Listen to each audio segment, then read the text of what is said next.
তো দোস্ত আমাদের আর একটা কাজের সাইডে আমরা চলে এসেছি। আমরা আজকের এখানে এসেছি এই যে জমিনটা আছে এখানে আশেপাশের লোকেরা এত কাচড়া ফেলছে, তাই জন্য আমাদের এখানে ডেকেছে, মানে যে পোস্ট লাগানো হয়েছে এতে আমরা পাইপ লাগিয়ে সিড লাগিয়ে দেবো।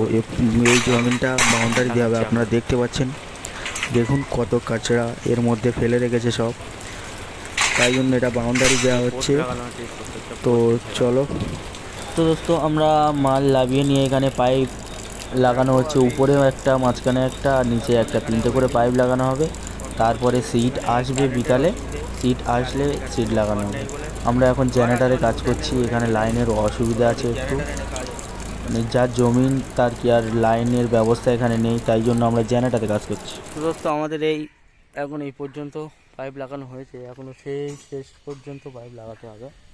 পাইপ লাগানোর পরে এর উপরে সিড মারা হবে। এখানে সব কাচড়া ভর্তি করছে, তাই জন্য এখানে বাউন্ডারি দেওয়া হচ্ছে।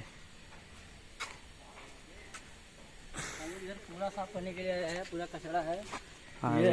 ये आदमी साफ करेगा। कचरा साफ करने वाला आदमी मेरे। তো আমাদের এই বন্ধু মিস্ত্রি সব হিন্দিওয়ালা, আমি একা বাঙালি আছি এখানে, এদের সঙ্গে এখন কাজ হচ্ছে। দেখি আমাদের এখন হাতের বেশি পাইপ লাগানো হয়ে গিয়েছে। আমাদের এই মিস্ত্রি দাদা আসছে, ওদিকে এখন পাইপ লাগানো হচ্ছে। তো চলুন।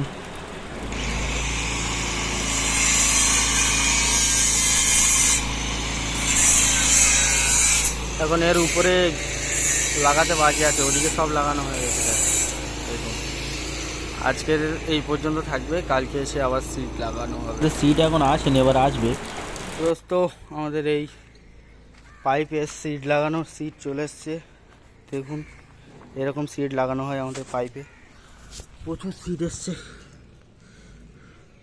এগুলো সব এক জায়গায় করা আছে, তাই জন্য বোঝা যাচ্ছে না। প্রচুর সিট এসছে এখানে, দেখুন কত সিট এসছে। এটা একটা, দুটো আছে এর মধ্যে। তো দোস্ত আমাদের কাজ আজকের এই পর্যন্ত শেষ, আবার আসছি কালকের দেখা হবে। আজকের ব্লগ এই পর্যন্ত, ততক্ষণ আপনারা ভালো থাকুন।